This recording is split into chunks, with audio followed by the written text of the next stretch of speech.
You should not forget that I am the son of a rabbi. That is a sentence from a letter written by Émile Durkheim, the famous French sociologist who worked around the year 1900. Durkheim, I try to pronounce his name the French way, but maybe I will forget it later and give it a more German sound.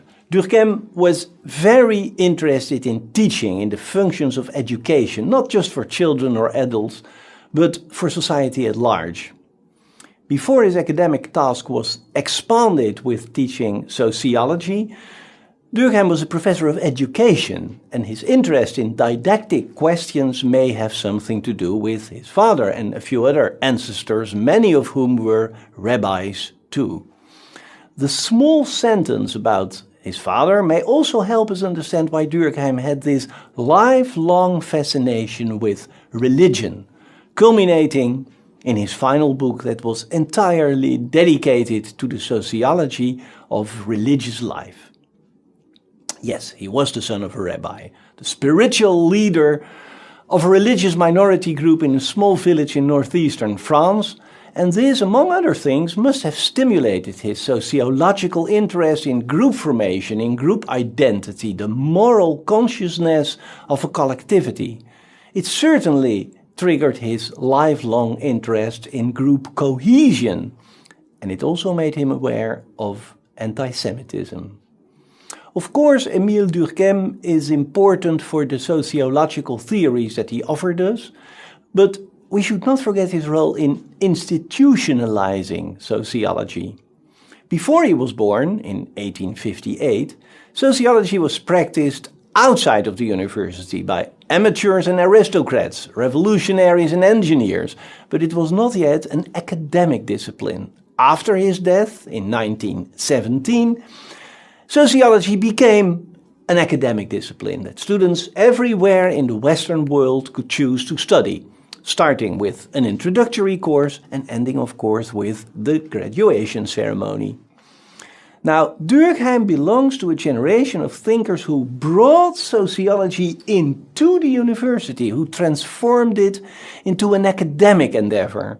And that was not at all an easy task, because the professors of the other sciences were rather skeptical about this newcomer. In Durkheim's days, for example, the scientists who were interested in the psychology of mass behavior believed that they adequately covered the field of the social phenomena and that a new science was superfluous.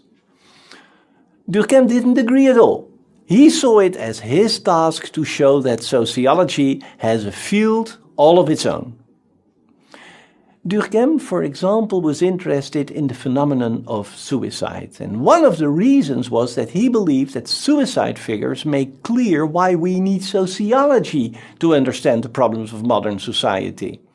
He says, suicide seems to be the most personal act that you can imagine, often prepared in utter loneliness, an act of desperation and especially of isolation. But when you look at large numbers, then you can see that suicide is a social phenomenon and that the sociologist can predict the number of suicide cases in a certain year, a certain region, a certain age cohort, a certain professional group, even in a certain religious group.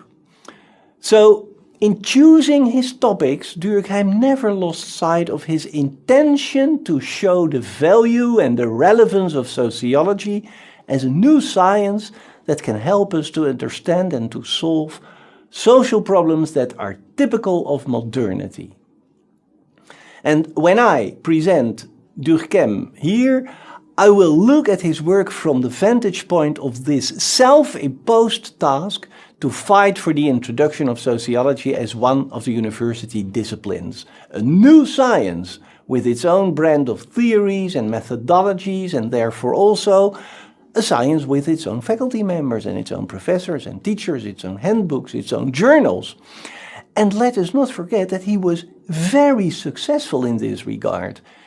Durkheim was the first European professor of sociology in 1913.